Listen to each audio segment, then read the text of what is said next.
Greetings all. Our subject today is design thinking. Now, this is a one that I've been dabbling with for a long time. I started with some live streams a number of years ago, concentrating on design thinking and business analysis and some project management as well. But there was one of those elements that I thought through my experience with design thinking is that it's very much an entertainment media where we get together and we put together a workshop and we say, oh, isn't this fun? And then we put everything away and we forget about it. And basically, I wonder if what's the added value if we're not able to bring some added value straight from that of what we're doing. And so I'm very blessed to have Tony Amante Schepers with me today, and we've been talking about the subject for a long time, and we decided that we need to make this happen. So in any case, Tony, thank you very much for joining today, and I will leave this primarily to you because you came up with some very interesting ideas that you shared with me, and I think that it would be good to share that with others. So Tony, please feel free to introduce yourself and perhaps maybe start by talking about what is this idea of design thinking and how do we use it to promote the human element? Yes, Mike, thank you so much for having me. We've been in touch for well over half a decade. I think it started in the early COVID days through a LinkedIn learning course I took with you and messaged to you, and we were off to the races then. So it's been great to have you as my sort of side partner in all of our conversations. Tony Amante Schepers, based in London, UK. For the past few years now, I'm Director of Strategy and Operations for Photon. It's a design, creative, technical, and strategy, which is where I fit in, agency. So we work with Fortune 500 companies and beyond worldwide, making experiences more enjoyable. Touch about 1 billion touch points that customers have a day on apps that we help design and build. Design thinking, it's kind of a motherhood and apple pie word, right? A sort of statement that you might grasp lightly, but not fully. But design thinking is a way of solving problems that start with the person in mind that is to receive that sort of product in the end. It's not about technology. It's about empathy. It's about creativity. It's about iterating upon an idea, getting the right people together in the right room at the right time, doing those workshops. So don't diss the workshops. They do come out with some pretty unique ideas. But it's a way of understanding somebody's need, that end customer's need, and defining what that real challenge is that we're trying to solve for them. So it comes out of exploring ideas with different departments. We test quickly and we improve through a lot of feedback. So if you look at that circular infinity loop of what a design thinking approach is, it's never ending, but it's a way of looking at a problem a customer is experiencing and thinking through all the facets that arrive to that problem and how to solve it. Thank you. There was an article I ran across a few years ago. This was, I believe, from McKinsey, and they were talking about the difference between a customer journey and customer touch points. And they were alluding to the problem that we have in a lot of corporations because of the silo thinking that we have.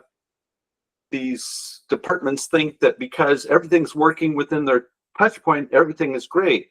And they never really come to the realization that the customer doesn't care about the touch points. They care about the entire journey. And the real problem here is when you are not able to come up with a satisfactory experience for the entire journey, that one piece of the puzzle will cause tremendous damage to your relationship to your clients. So perhaps maybe if you can kind of talk about that one and how we remind ourselves that it's the entire journey and not this reductionist collection of the parts.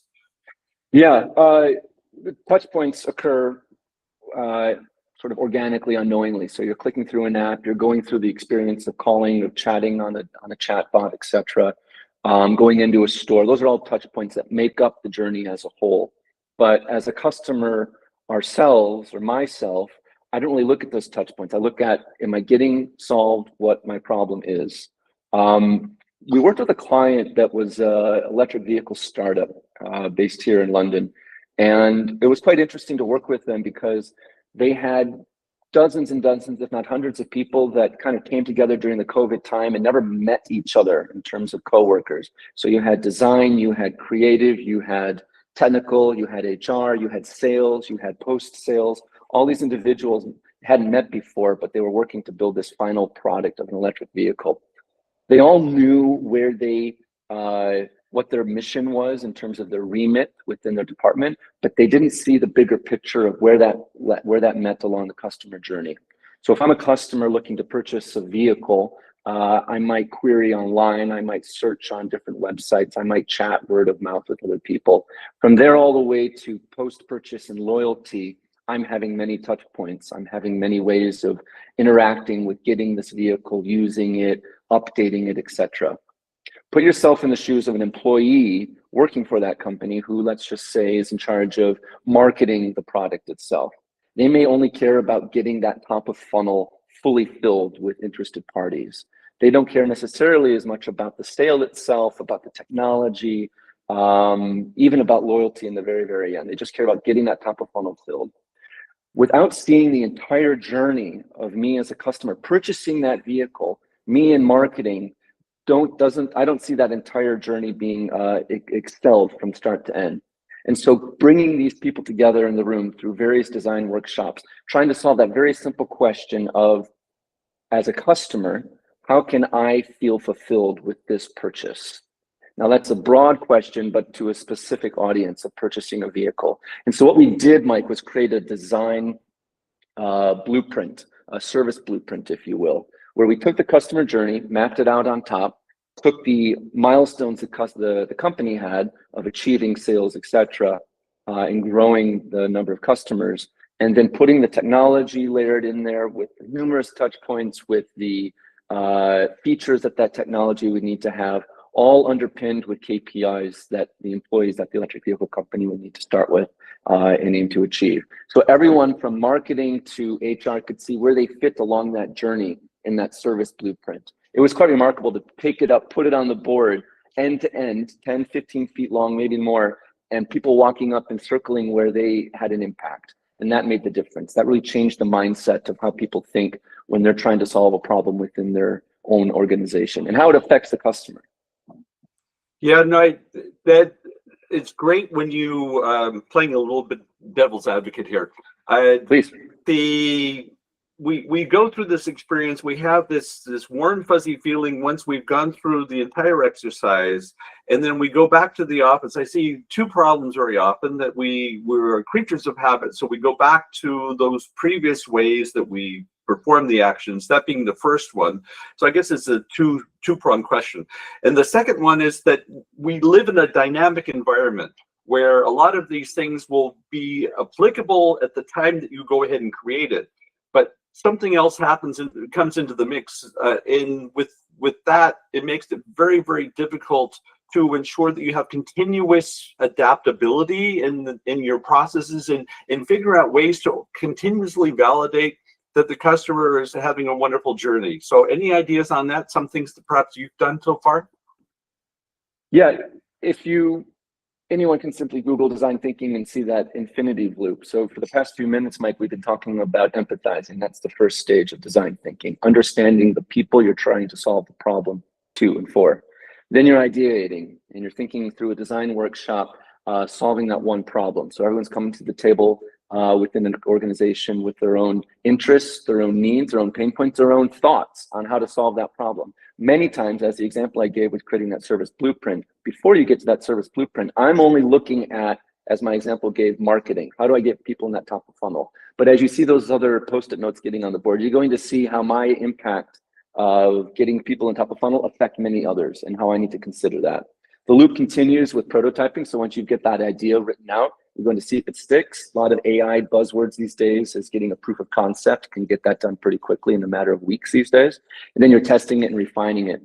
What I like most, other than, in addition to empathizing with the customer and understanding their needs and creating the ideas, is that sort of feedback loop. So once you've gotten a product made and put out there, or a service line, getting feedback from the customer is extremely important. Are they using it? Do they like it? What is the word on the street, if you will?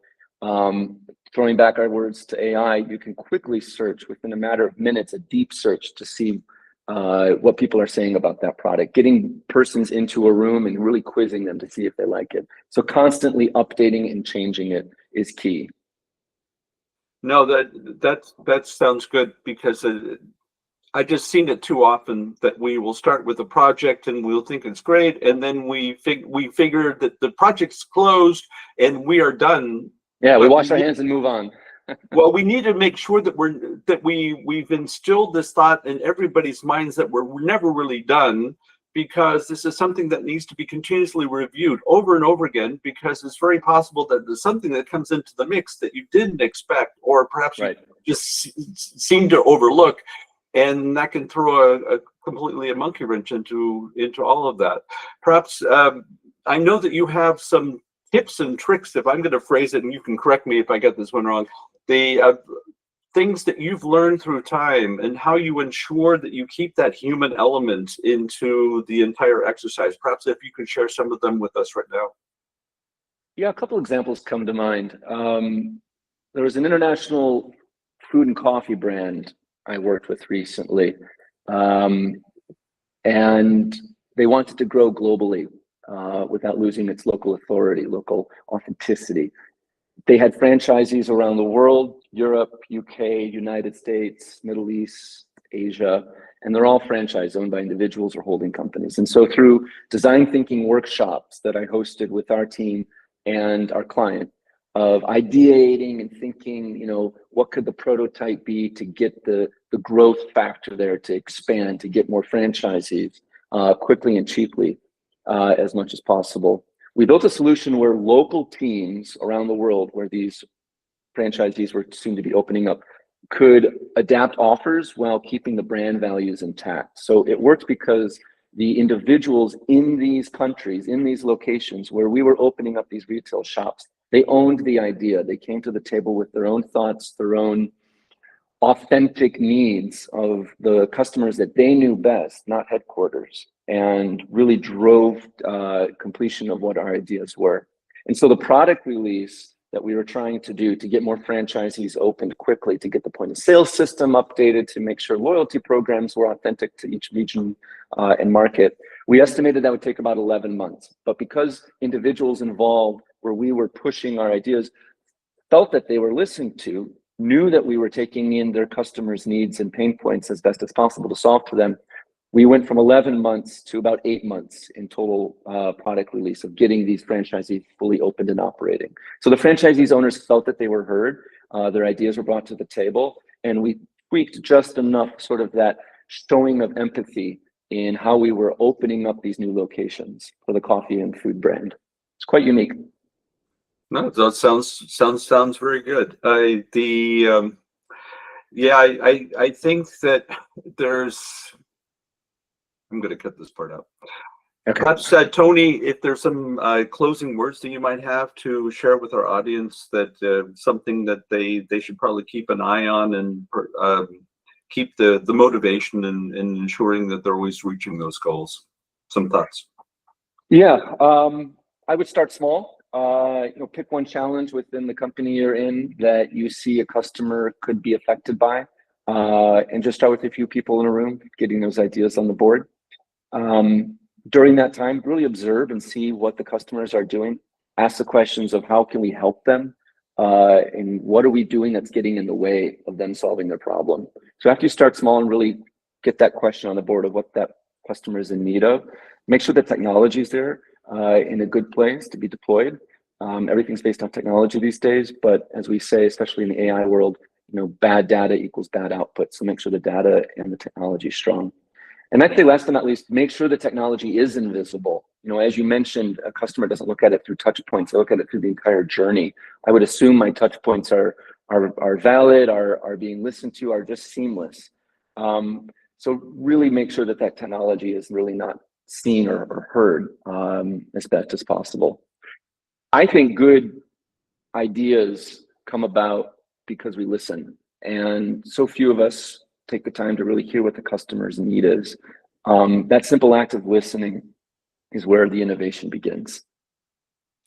I'll piggyback on this, and I will say that it's not just a case of dealing with customers, but dealing with other human beings in life. It usually is a good place to start with the listening and then start with the Yes. talking. So last words for all of you that joined us today for this short talk. Perhaps if we can start with listening to the others and understanding exactly where they're coming from before we actually move forward, might be a good way to move forward, huh? Okay, Tony, thank you very much for joining. Thanks all for letting us take a couple of your minutes of this day, and look forward to seeing you the next time. Bye-bye.